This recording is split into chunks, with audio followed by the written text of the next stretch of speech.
türkülerde bu zengin mirasın değerli bir parçası.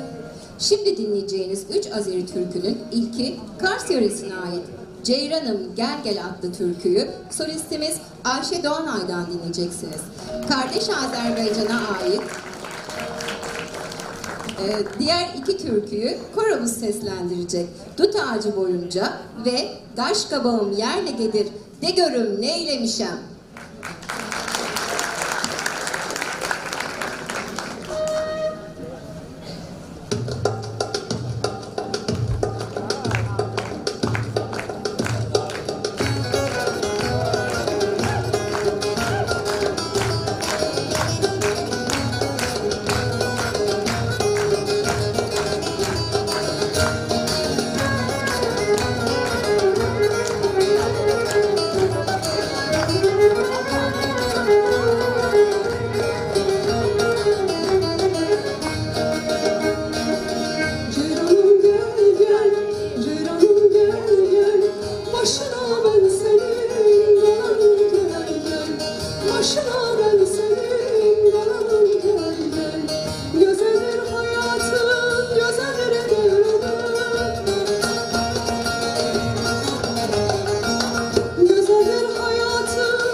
Şirin dünyanın gel hadi